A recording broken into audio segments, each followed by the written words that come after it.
नमस्कार. कॅज्युअल चॅटमध्ये मी अभिजित आपलं सगळ्यांचं स्वागत करतो. आपण कॅज्युअल चॅट्समध्ये प्रत्येक वेळेला वेगवेगळ्या क्षेत्रातील मान्यवर व्यक्तींना भेटत असतो, त्यांच्याबरोबर गप्पा मारत असतो आणि त्यांच्याकडून त्यांच्या आयुष्याचा जीवनाचा प्रवास हा समजून घेत असतो.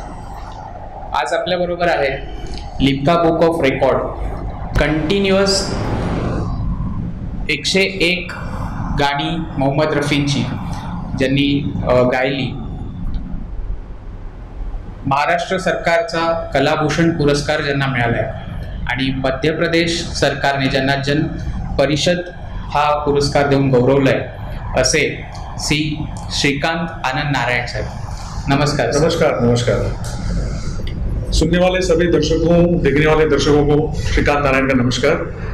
And I am really thankful to Progressive Thane Residents Association channel and especially Mr. Krishna Kumar and Mr. Rajesh Madkari for inviting me here. Thank you, Abhijit. Thank you, sir, for taking my interview today. Thank you. Thank you, sir. Sir, first of all, we would like to know how this journey of yours as a singer started. देखिए, गाने का शौक तो था बचपन से. बचपन में घर से भी बहुत घर में भी संगीत तो था ही मेरे. My mother had learn she has learn Carnatic music and my father everyone used to listen to music. So वो एक शौक था संगीत सुनने का. ओके. देन और मैं गाता ही था एंड वैसा कुछ सोच समझ के नहीं गा रहा था कि मैं प्रोफेशनल सिंगर बनना है मुझे या फिर मुझे सिंगिंग एज ए प्रोफेशन लेना है. इस तरह से कभी मैंने सोचा नहीं था. तो मैं ऐसे ही मजाक के तौर पे टाइम पास के लिए गाता था. ओके. तो गाते गाते क्या हुआ, स्कूल में फिर कुछ टीचर लोगों ने मेरी आवाज सुनी तो उनको बहुत पसंद आया. तो फिर कुछ भी फ्री पीरियड होता तो बुलाते थे. तो मैं I was in 3rd standard 4th standard. तो उस तरह से श्रीकांत कम एक गाना सुनाओ हमको. ओके. तो मैं तभी गाता था. फिर वो टाइम में हाथी मेरे साथी बहुत हिट हुआ था picture. Okay. I am talking about the 70s. तो फिर उसमें से एक गाना हर वक्त जिसके भी फ्री पीरियड हो या इस तरह से हो तो मैं जाके चल चल चल मेरे साथी, ओ मेरे हाथी, चल ले चल खटारा खींच के चले यार डक्का मार. तो इस तरह से गाता था. तो एवरी मिनट कहाँ पे भी आप बोलो, नींद से भी उठाओ तो ये गाना मेरे जहन में बैठ गया था. तो एक ही गाना बाय हार्ट मुझे जो मालूम था तो उसी. और उस टाइम में वो नहीं था कि किशोर दा, ये रफी साहब है, मुकेश जी, जो गाना अच्छा लगा वो सेट कर लेता था. ओके. तो गाने का शौक तो बचपन से ही था. बट उसके अलावा I was crazy about cricket. I wanted to become, सच बोलूं तो I wanted to become a cricketer. Okay. लेकिन तकदीर ने मुझे सिंगर बना दिया. क्रिकेट का इतना शौक था कि That was my actually the second question, क्योंकि अगर सिंगर नहीं होते तो आप सिंगर नहीं होता तो मैं क्रिकेटर होता. राइट. एंड ये मुझे बहुत ही शौक था क्रिकेट का. और मैं एक खुलासा यहाँ पे करना चाहूंगा कि I have played represented my college in inter collegiate tournament as well as I have represented under 19 Bombay Cricket Association as well as I was going for all the BCA nets, Bombay Cricket Association nets.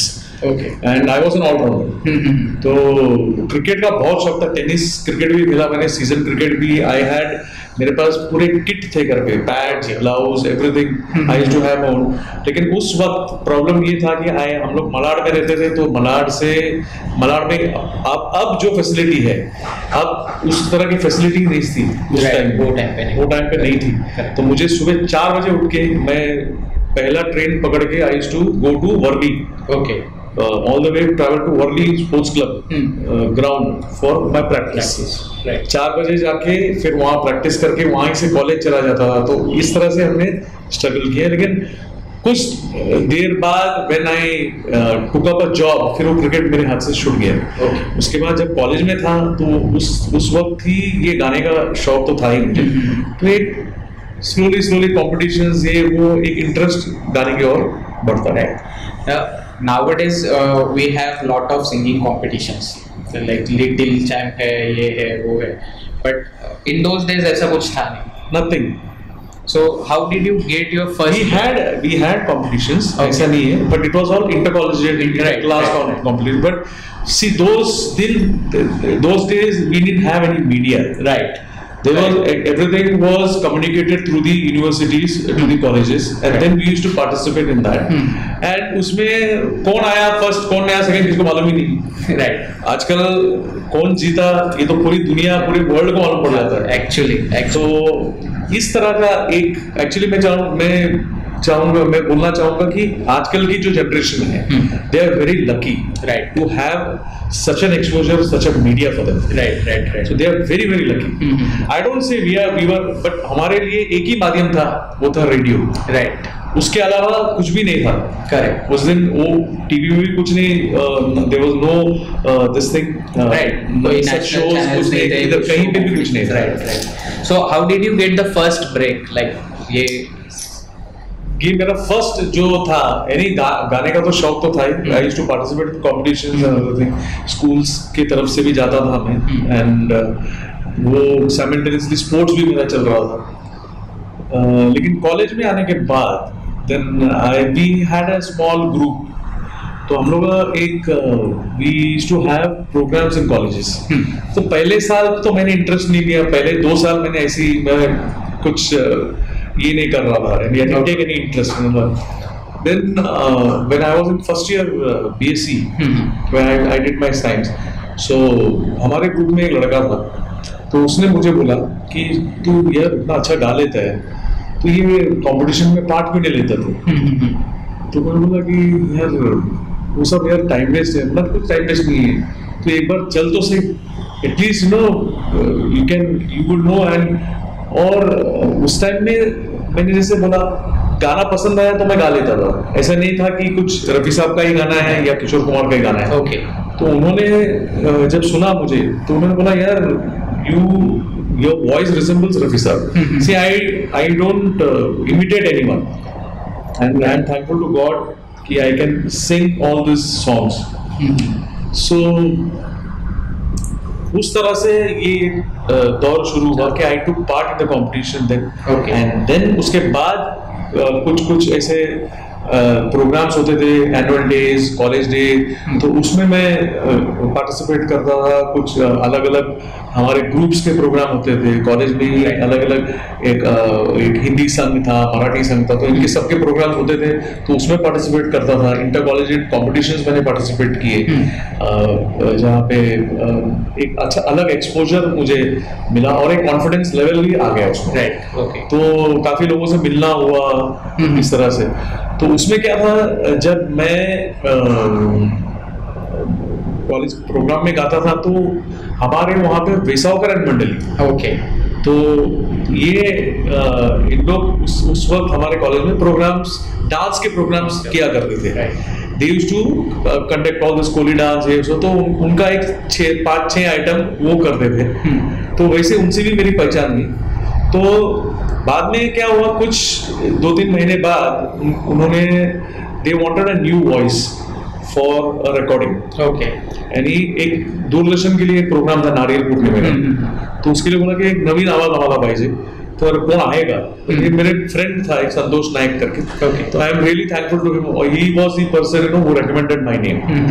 तो उसके वजह से ये मेरा एक अलग mode आ गया. तो मैं गया फिर वहाँ पे. फिर तो मैंने बोला कि ठीक है, मैं कभी कोली गाना मैंने गाया नहीं, मराठी तो हम गाते थे, लेकिन Koli language was totally new for me. तो मैं इसको ठीक है, मैं ट्राई करता हूँ. तो पहले जब मैं उनके साथ बैठा रिहर्सल में, when I sat with them, so they were so disappointed कि यार उनको लगा कि इससे नहीं होगा, क्योंकि ये नहीं हो, क्योंकि होता है ना डोल डोलते वारिया. डोल मीन्स उनका जाली पाला मुझे मालूम पड़ा. तो I used to sing as ढोल ढोलते वारिया भाई माझी ढोल. मतलब ये नहीं होता है, ये ढोल नहीं, डोल डोल ऐसा पढ़ते. फिर वो पढ़ते गाता था मैं, तो वो मराठी बैठ गया था ना. तो पढ़ते पढ़ते झैले, ये सब उनका टिपिकल. यू नीड टू तो तुम्हें क्या बोला कि मैं एक दिन में नहीं होगा ये, तो मैं बोला कि I will come for a week. Okay, तो मैं रोज आई टू इवनिंग, ओके, मैं वर्सोवा जाता था उनके घर पे। ओके, उन्हीं लोग कैसे बात करते हैं, क्या करते हैं, तो ये सब मैं उनसे उनके मैनरिज्म, वो टोन, किस तरह से वो बोलते हैं, कहाँ पे वो ये करते हैं, किस तरह से उनका रिएक्शन क्या होता है, तो एवरीथिंग आई स्टडीड। फिर स्लोली आई पिक्ड अप। तो फिर वो गाना हमने डांस के लिए की दूरदर्शन के लिए हमने रिकॉर्ड किया। ओके, उसके बाद क्या हुआ, then they approached an audio company for the recording of this songs. Okay. It was not approved yet, but the audio company agreed to it, and then this was recorded, and I never thought, वो भी मैंने ऐसे ही किया। Okay. चलो ये करना है करके चलो कर लिया। ऐसा कभी सोचा नहीं था कि इतना वो बड़ा हिट होगा, ये होगा, कुछ नहीं। तो वो मेरी शुरुआत थी। Then I started, I sang that song. उसके बाद और एक ही, जैसे बोला ना, एक ही माध्यम था रेडियो का, रेडियो की तरफ से, और वो कैसेट का दौर था। तो गणपति इधर उधर वो सब जगह पंद्रह में बजने लगा। तो मुझे खुशी हुई कि यार मेरा गाना बज रहा है यार सब जगह। तो उस टाइम में क्या था, वो लोगों को मालूम नहीं था कि श्रीकांत नारायण ने गाया करके, कारण लोग, people were not ready to believe कि ये तो मद्रासी, ये कैसा इसने गाया करके। ओके, तो ऐसा भी था रिएक्शन लोगों का। राइट। लेकिन जब लोग, मेरे फ्रेंड्स आके बोलने लगे यार मेरा गाना सॉलिड हिट हुआ ऐसा, तो बहुत खुशी हुई। उसके then I got a double platinum disc from the company. It was just a citation what they give for the sale. तो ये फिर यहाँ से मेरा ये संगीत का दौर सिरियसली जो था वो शुरू हुआ। सर, आमच्या प्रेक्षकांसाठी डोल डोलता नक्की गाईन ना प्लीज। डोल डोलतय वाऱ्याव बाई माझी, डोल डोलतय वाऱ्याव, डोल डोलतय वाऱ्याव बाई माझी, डोल डोलतय वाऱ्याव। हो खंडोबा राया परते मी पाया, तुझे भेटीला आणि नौकेला। हो खंडोबा राया परते मी पाया, तुझे भेटीला आणि नौकेला। डोल डोलतय वाऱ्याव बाई माझी, डोल डोलतय वाऱ्याव, डोल डोलतय वाऱ्याव बाई माझी, डोल डोलतय वाऱ्याव।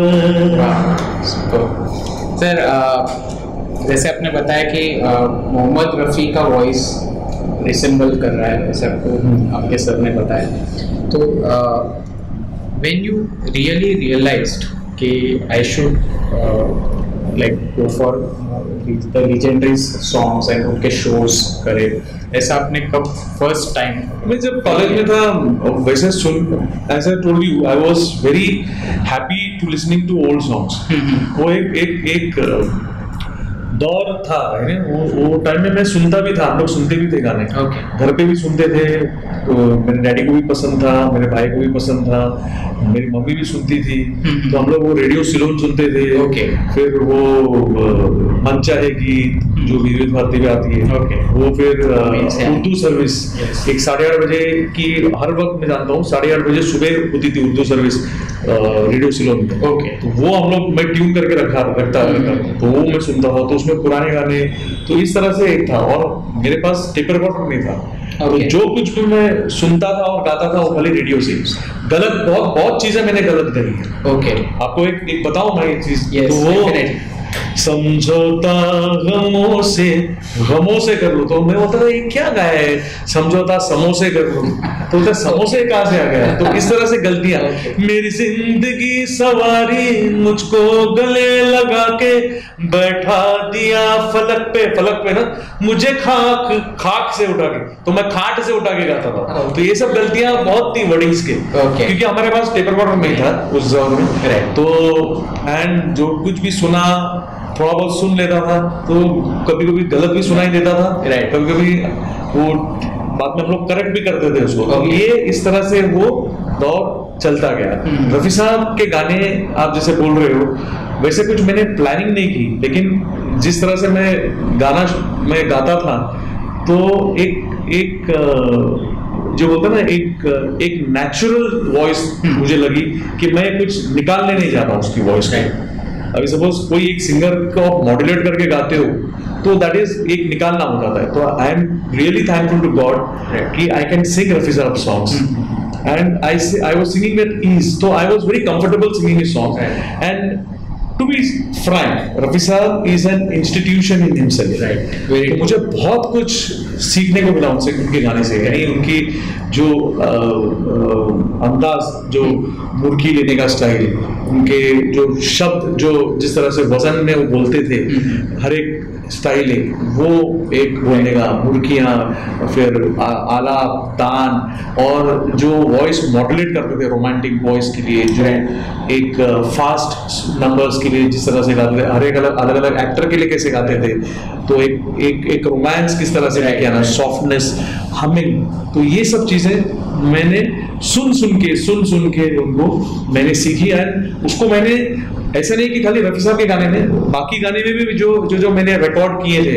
I have work with almost all the audio companies. मैंने मराठी एल्बम्स मैंने इतने रिकॉर्ड किए हैं ना, कम से कम 3-4 हजार के ऊपर गाने हैं मेरे सब. तो यूट्यूब में आप देखो, मुझे खुद को मालूम नहीं है कि इतने गाने मैंने गाए हैं करके, लेकिन ये सब गाने जहाँ पे भी है, तो ये सब चीजें मैंने इम्प्लीमेंट की, उसको यूज किया. एंड रफी साहब is like an institution now. Right. Rafi साहब के मोस्टली एनिवर्सरीज पे आप बहुत सालों से शोज करते आए, तो ये आइडिया कब थॉट में आया कि वी शुड बी डूइंग, क्योंकि आप एक दिन नहीं करते हो, तो पूरा वीक फॉलो करते हो. तो मतलब आइडिया ऐसा नहीं था, बहुत मेरी एक इच्छा थी कि मैं जब कॉलेज में था तो मैं I used to go for all other programmes. जो रफी साहब के प्रोग्राम करते थे, तो मैं अलग अलग प्रोग्राम में जाके बैठता था टिकट लेके. पहले मैंने देखा कि किस तरह से क्या क्या गाने लेते हैं, किस तरह से ये शो होता है इनका, म्यूजिकली भी कैसे होता है, ऑडियंस की रिस्पॉन्स कौन से गाने में अच्छी है. तो ये सब मैंने स्टडी किया उस टाइम में. तो मेरा वक्त आने पे मैं भी करूँगा. तो ऐसा कुछ मैंने सोच के नहीं रखा कि मुझे करना ही है या फिर किस तरह से करूँगा, लेकिन मुझे ये स्टार्ट हुआ 2005 से. तो 2005 पे 5 I started doing, I did the first show of Rafi साहब, and I was so happy and I was nervous also. Why आप पूछेंगे क्यों? क्योंकि रफी साहब की फैमिली मेरे प्रोग्राम में आई थी. और उस वक्त 30 साल हो गए थे रफी साहब को गुजरे. एंड आफ्टर 30 इयर्स जो फैमिली ने किसी का प्रोग्राम अटेंड किया वो मेरा था. तो I was very lucky to have them.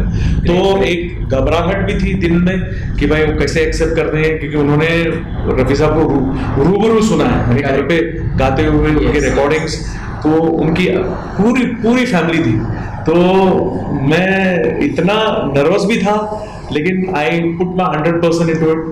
And मुझे इतना अच्छा लगा उन लोगों से मिलने के लिए. They also enjoyed my songs. कुछ गाने में उनके आँख से आंसू भी टपक रहे थे, तो वो भी देखा मैंने. तो वो सब मैं भी थोड़ा इमोशनल हो गया था उस वक्त. लेकिन that was the beginning of Rafi Saab's shows.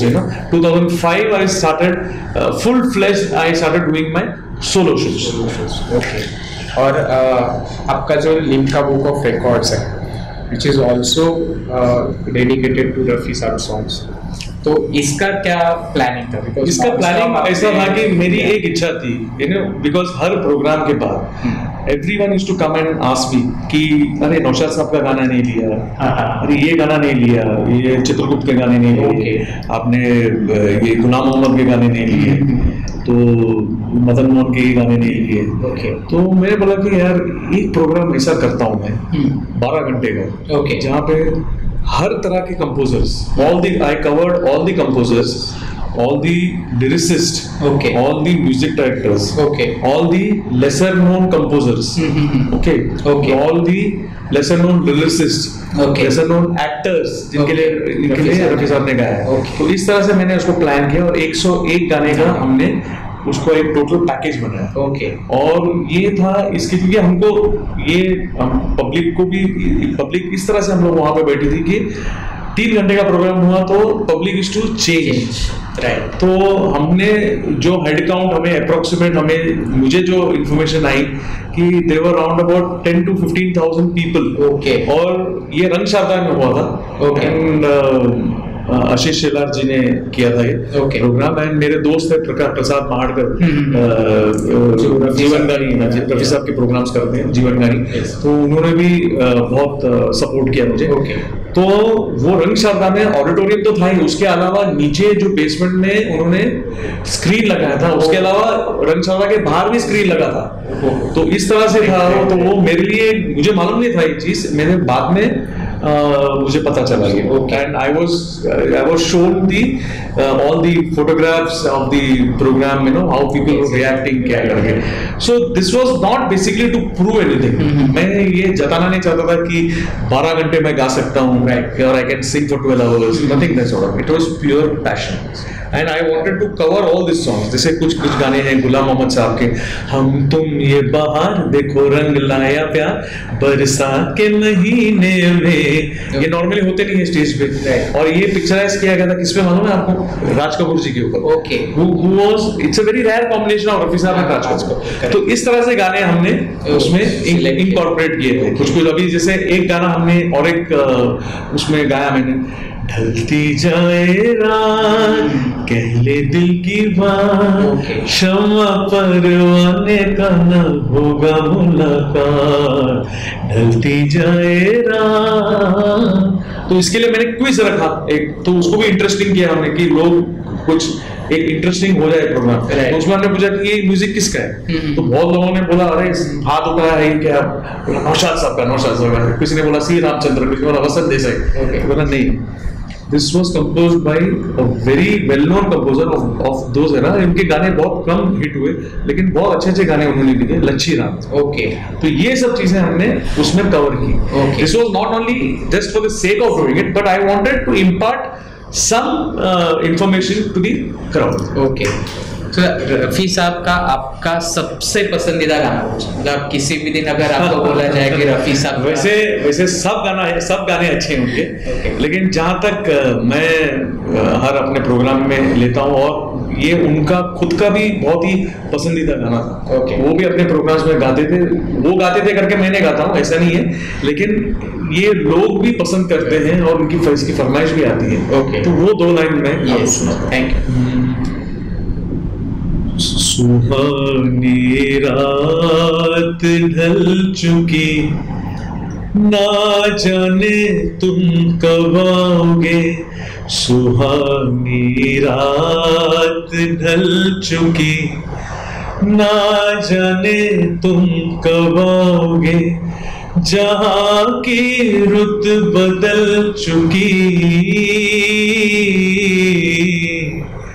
ना जाने तुम कब आओगे, सुहानी रात ढल चुकी, ना जाने तुम कब आओगे। Great. As you mentioned, Rafi साहब की फैमिली आपके शो में बैठी थी, and they were they there for the full 12? Yes, no, 12 hours के लिए नहीं थे वो, लेकिन बाकी जो 3 घंटे का जो प्रोग्राम होता है मेरा, अभी आप जानते हो लॉकडाउन में वर्चुअल कंसर्ट्स जो हो गए हैं, तो उसमें मैंने कम से कम 5 या 6 वर्चुअल कंसर्ट थे। तो all the programs they were present on the YouTube. मेरा यूट्यूब में स्ट्रीमिंग होता है, तो they were there and they were putting comments also. उनकी बड़ी बेटी थी नसरीन जी, फिर उनके बड़े दामाद हैं अहमद साहब, परवेज भाई, यास्मीन जी, फिर उनके ग्रैंड सन इन लॉ हैं फिरोज जो बहरीन में रहते हैं। ये सब मेरे साथ जुड़े हुए, हर वक्त जहाँ पे भी रफी साहब के शो करता हूँ तो ये जुड़े रहते हैं। और बॉम्बे में जहाँ पे भी मेरे शो होते हैं, तो कुछ वक्त मैं हर शो में बुलाता नहीं हूँ, एक स्पेसिफिकली अगर रफी साहब रिलेटेड अगर शो होगा तो they definitely oblige me by coming for. Okay sir, आपने इतने ऑलमोस्ट अराउंड 1000 स्टेज शोज हो गए होंगे आपके, तो you have also perform with great music directors. I have performed with, I am again thankful to God, and लोग मुझे पूछते हैं कभी-कभी कि आपने कुछ प्लेबैक क्यों नहीं दिया, अभी तक प्लेबैक दिया लेकिन वो प्रोमिनेंस में नहीं हुआ। हाँ। लेकिन मुझे क्या लगता है कि मैं जब इन लोगों के साथ मैंने काम किया है, जैसे नैयर साहब है, राइट, खयाम साहब है, Yes. रवि जी हैं, यस, नौशाद साहब है और लक्ष्मीकांत साहब, यस, तो इनके साथ जब मैंने लाइव शोज में जब इनके गाने और जब जो सपोर्ट इन्होंने किया मुझे, जिस कुछ चीजें जो इनसे सीखने को मिली, तो मुझे लगा कि मैंने 100 फिल्म में गा दिया।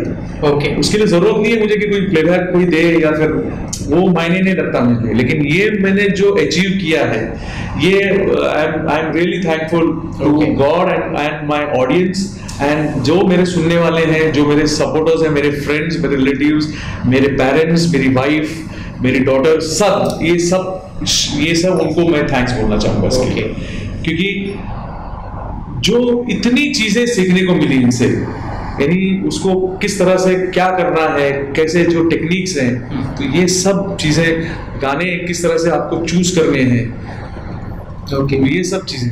तो इन लोगों के साथ परफॉर्म करते हुए या लाइक बिटवीन देम आपको ऐसे कुछ डिफरेंस महसूस हुआ कि इनका काम करने का तरीका अलग है तो I have to develop like this, या नौशाद जी का कुछ और है, वो भी नहीं? There is nothing, see I'll tell you, जो रफी साहब गा के गए, जो लता जी गा के गई, जो मुकेश जी गा के गए, किशोर दा गा के गए, ये no one can replace them, Right. and I'll tell you, no one can be a voice of anyone. Anyone. I never tell my organizers to put Shrikant Narayan as voice of Rafi. Right. No one can be anyone's voice. अभी जो लोग डालते हैं programme में, newspaper में add आते हैं, मैं किसी को ब्लेम नहीं करना चाहता हूँ, but I feel it is not right that आप अगर voice of Rafi, voice of, no one can be, I can't be Abhijeet voice, I can't be Krishna Kumar sir's voice, or not Krishna Kumar sir's can't be my voice, not Abhijit can't be Shrikant Narayan's voice. Right. No one can be anyone's voice. Right. It's unique. So what I do is I always put it as renditions. और जब मैं rendition करता हूँ तो मैं अपने style में करता हूँ उसको, तो ये उनको भी अच्छा लगता है। So ये उन लोग भी, वो भी जानते थे कि मैं अपने स्टाइल में गाता हूँ। ओके, और अपने स्टाइल में ये करता हूँ, तो फिर उसमें खाली आपको इतने ध्यान रखना कि हाँ सुर में होना चाहिए, ताल में होना चाहिए, ये चीजें जो बेसिक्स हैं तो वो तो है, एंड फील, राइट, ये 3 चीजें they used to look into it. Correct. तो लेकिन कुछ चीजें थी जो सीखने को भी उनसे मिला मुझे, किस तरह से उसको प्रेजेंट किया जाए, and basically how what type of songs you should choose, right, तो ये भी मुझे सीखने को मिला उनसे, Right. किस तरह से था। तो उनके कुछ अलग प्रिपरेशन नहीं होती थी, ओके, उनके लिए एक स्पेशल प्रिपरेशन या फिर ऐसा नहीं, रिहर्सल्स होते थे और अच्छे रिहर्सल्स होते, सीरियस रिहर्सल्स होते थे। ओके। और लेकिन जो प्रेजेंटेशन थी वो कभी उन्होंने ऐसा प्रेशराइज नहीं किया या फिर टेंशन में मैंने कभी काम नहीं किया इनके साथ। ओके। फ्री होके काम किया, एकदम रिलैक्स थे हम लोग, ऐसा था। ओके सर, आपको एक मौका मिला एक ऐसे एक्टर को मिलने का जिनके लिए मोहम्मद रफ़ी साहब ने बहुत सारे गाने गाए, एंड ही यूज्ड टू से कि रफ़ी इज माय वॉइस, तो वो एक एक्सपीरियंस हमारे साथ शेयर कीजिए। That was one of the greatest experience what I had. I think you're talking about Shami Sahab, right? हम लोग एक मेरे एक दोस्त हैं राज करके, बैंगलोर में रहते हैं, तो हम लोग एक मैराथन प्रोग्राम 6 घंटे का हम लोग trying to plan in Bangalore, तो and he wanted Shami Saab to be as a chief guest, not for the entire 6 hours, but he wanted Shami, we were supposed to do a Shami Kapoor segment of 1 hour.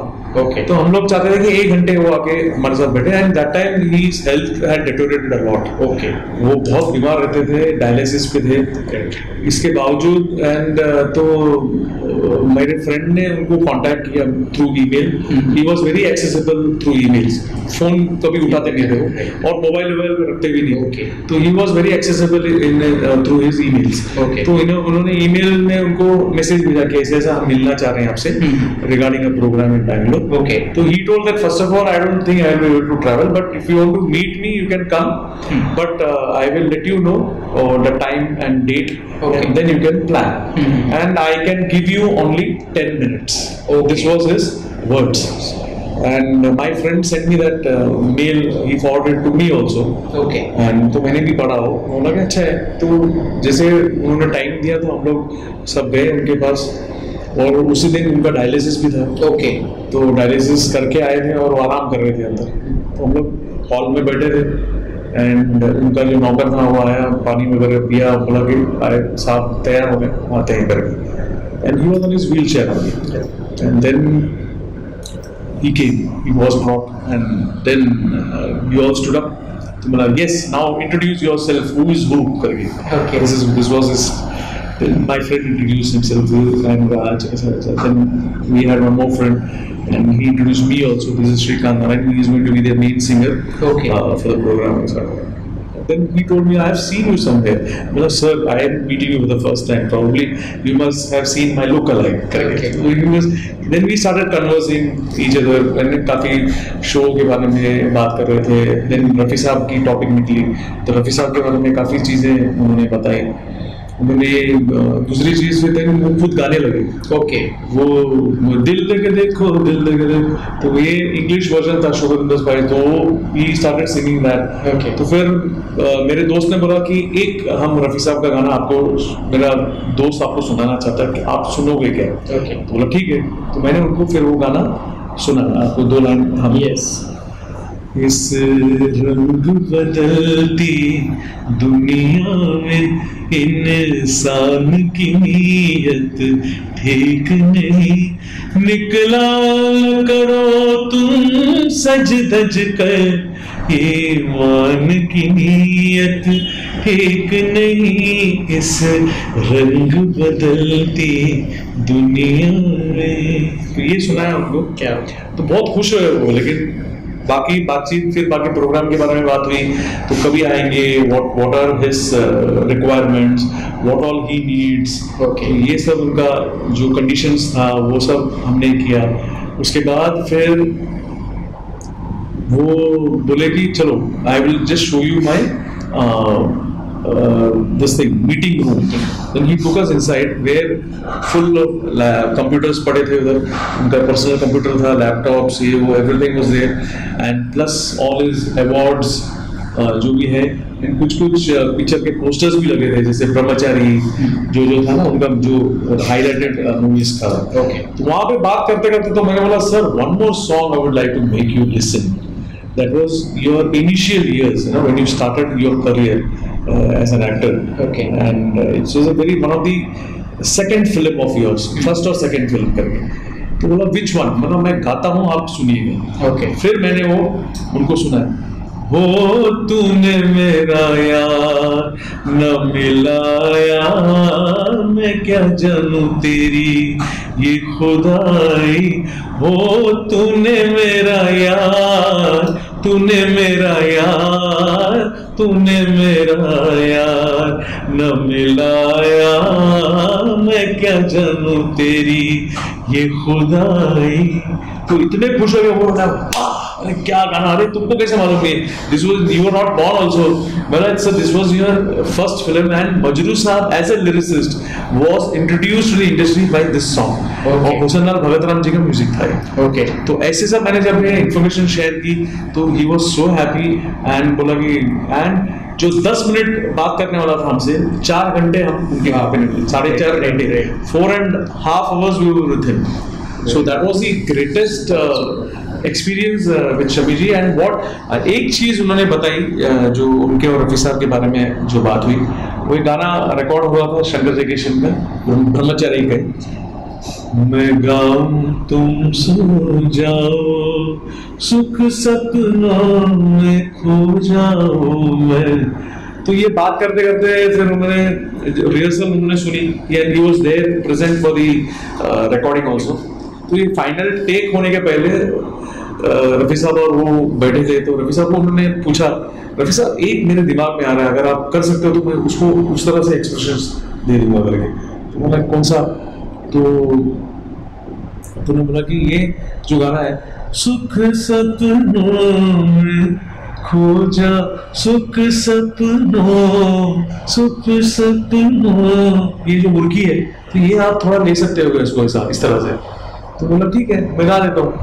तो फिर ऐसे उन्होंने ये record हुआ। उसके बाद फिर और एक चीज उन्होंने बताई, जो आसमान से आया फरिश्ता, see how this picturization was done, क्योंकि हेलीकॉप्टर में था, आपने देखा भी होगा, हेलीकॉप्टर की आवाज इतनी थी तो he was not able to listen to the audio. Yes, तो उन्होंने कैसे शूट किया ये खुद उन्होंने बताया कि नीचे किसी को बोला कि तू गाना, उन्होंने वो लिपसिंग उन्होंने फॉलो की और वैसा वो शूट किया है गाना। आप अभी भी आप देखो लिपसिंग कितना परफेक्ट किया उन्होंने। Okay, great. So this all was shared with us by him. That's really great. ये मौका मिलना बहुत मुश्किल होता है। That is one, मैं बहुत लकी हूँ इस मामले में कि मैं इनसे मिल पाया। I could spend few hours with him. Not minutes, it was few minutes, but it turned out to be an hours, actually. Thank you. ऐसा है, भगवान ने आपको काफी सारे मौके दिए। Apart from Shammi Kapoor, you also got a chance to meet with Devanand. Devanand, it was a very brief meeting. Okay. And Dev साहब ऐसे इंसान थे ना कि जो काम कर लिया उसके बाद वो उसके बारे में सोचते नहीं थे। Okay. तो he used to believe in future. तो पिछला आप जो भी कर लिया ना तो वो खत्म। वो he used to believe जो मैंने कर लिया अभी मुझे आगे क्या करना है वैसा। तो अच्छा था। And I couldn't spend much time with him. It was a very brief meeting. We just sat for some time. He was just talking to me about my songs. Okay. क्या है। Then I made him listen one song. Okay. जो मैं आपके सामने उनका ही guide picture का ही था उनके सामने। तेरे मेरे सपने अब एक रंग है, हो जहां भी ले जाए राहे हम संग है, ओ तेरे मेरे सपने अब एक रंग है। ये उनको मैंने सुना है तो अच्छा रिएक्ट किया उन्होंने। अच्छा सब ये भी, एंड बहुत ही कम बोलते थे या बहुत कम उनका एक था, बट ही वाज टोटली एक उनके दिमाग में बहुत एक साथ बहुत चीजें चलती रहती थी। ये चीज इस तरह से। You also got a chance to meet Rishi Kapoor. That was great, and Rishi Kapoor was, I think he was the only one with full of energy. Okay. He was so much energetic, बात करने में, बोल करने में, Okay. and musically also very knowledgeable. और गाने भी खुद अच्छा गाना भी गाते थे, and खुद वो एनालाइज भी करते थे कि यहाँ पे ये पीस है, ये यहाँ पे ये गिटार बनना चाहिए, यहाँ पे वायलिन है, ये रिदम पैटर्न ऐसा है। तो he was very very sharp that way and very knowledgeable, and I'm again thankful to God that I could spend few days with him, not hours. I was there with him for a show. Okay. And he was so happy with my singing, and बहुत अच्छे गाने उनके मैंने गाए। Okay. किशोर के भी गाए, रफी साहब के भी गाए, दोनों गाए। तो मुझे बोलने लगा कि यार तू दोनों कैसा, मतलब ये मेरे पास भी इसके जवाब नहीं है। Okay. एक चीज उन्होंने बताया जो मैं आपसे शेयर करना चाहूंगा कि the first song what Rafi Sahab sang for him was in Laila Majnun. Okay.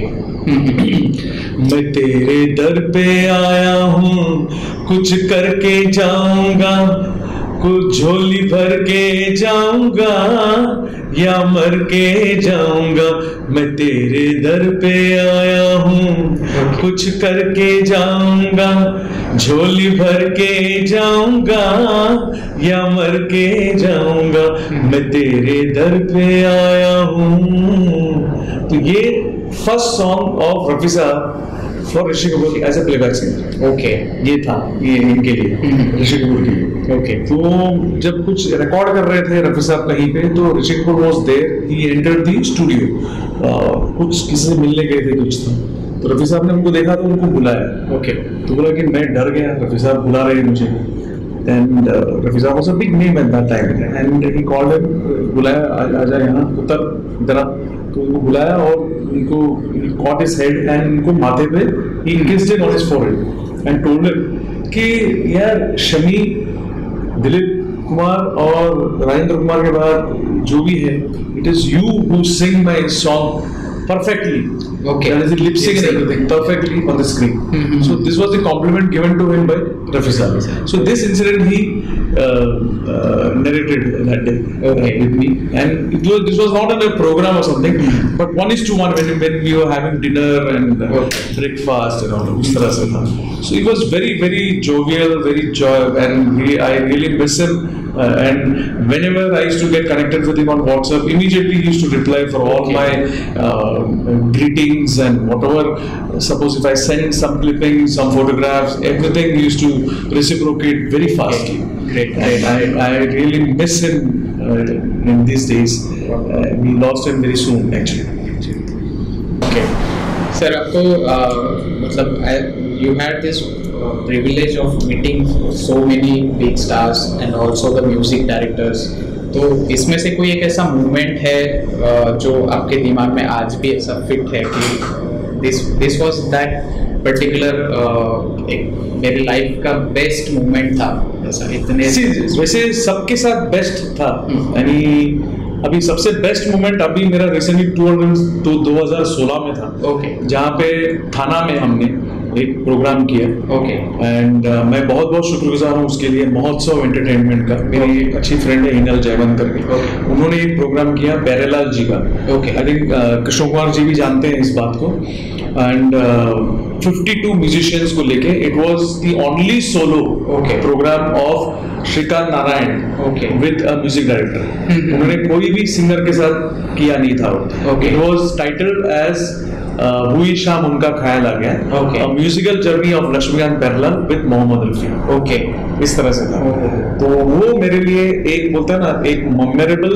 Event था and it was so much and people ने इतना अप्रिशिएट किया आज भी हम उसके वीडियोस अगर डालते हैं तो लोग अभी भी याद करते हैं उस प्रोग्राम को प्यारेलाल जी खुद याद करते हैं कि बोला कि मैं इतना है मैंने खुद वो और आप बिलीव नहीं करोगे प्रोग्राम 1:30 बजे तक चला रात को एक पब्लिक उठी नहीं 9 बजे हमने शुरू किया till 1:30 and he didn't allow me to cut any songs सब गाने लिए हमने एक भी गाना कट नहीं हुआ तो वो मेरे लिए एक गोल्डन मोमेंट था मेरे लिए एंड क्योंकि वो एक सोलो प्रोग्राम था and I was very happy to have Pyarelal ji conducting the whole program standing at one place and conducting at this age. Great.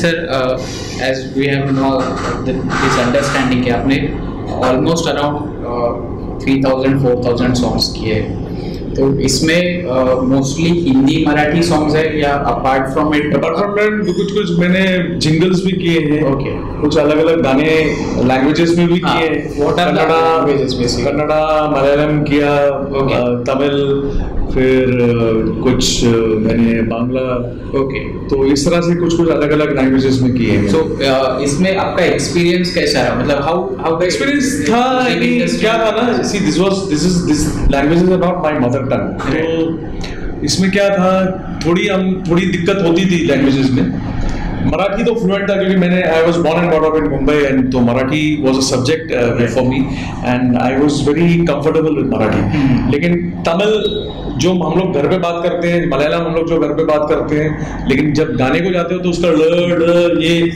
So it was very very difficult तो उसको भी हिंदी में लिख के लेता था तो इस तरह से था ये बंगाली बांग्ला कन्नड़ तेलुगु सब I used to write it in Hindi then sing it तो थोड़ा दिक्कत होती थी ऐसा नहीं है कि it is not easy also एक फ्लुएंसी आने के लिए तो इट यूज्ड टू टेक एक कम से कम 3 4 टेक के बाद फिर वो थोड़ा एक कंसिस्टेंसी आती थी इन लैंग्वेजेस में से कोई एक गाना है जो यू मेमोराइज लॉट और या आपको ऐसा याद मेमोराइज अभी तो बहुत साल हो गए ऐसा याद नहीं है लेकिन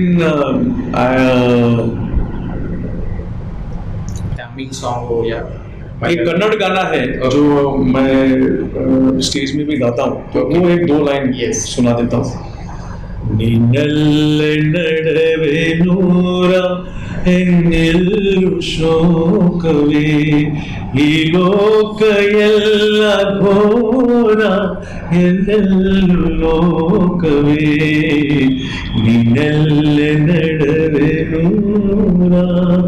ओके, इसका थोड़ा सा बैकग्राउंड भी दे दीजिए। जो ये अपने ये राजकुमार जी पे पिक्चराइज था। ओके। और ये गाया था रफी साहब ने। ओके। और ये अपने जो प्रेमिका है उसके याद में गाते हैं। Okay. So this was basically the background of this. And this was a very beautiful song and it was a big hit in Kannada. Okay.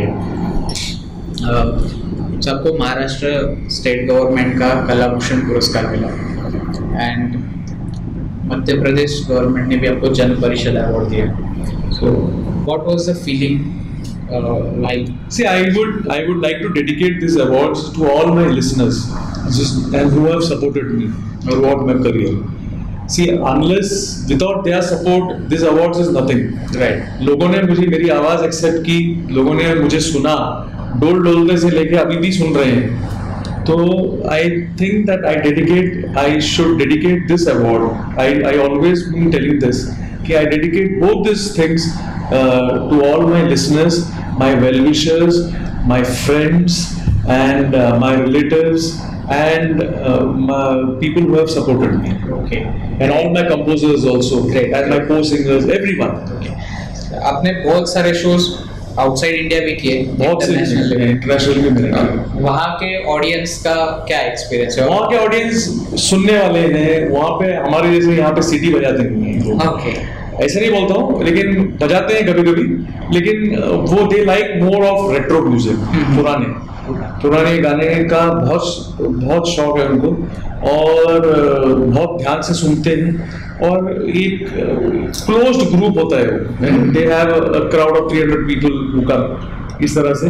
और हमारे भी जो शोज होते हैं तो ऑडिटोरियम्स वगैरह जो होते हैं, कुछ प्राइवेट भी होते हैं, तो they support you know for all the programs, whatever programs, not only for Hindi programs but even for other vernacular languages, जैसे तमिल प्रोग्राम्स भी होते हैं, तेलुगु भी होते हैं, सब everything they support. Okay. लेकिन but they are very good listeners and they contribute also, you know. Okay. ऐसा नहीं है कि they just come sit and go, ऐसा भी नहीं। They come, they help, they come and meet you, so it becomes बहुत ही अच्छा लगता है आपको कि लोग मिलते हैं, then you know they get in touch with you, you know they are lot of people who are still connected with me.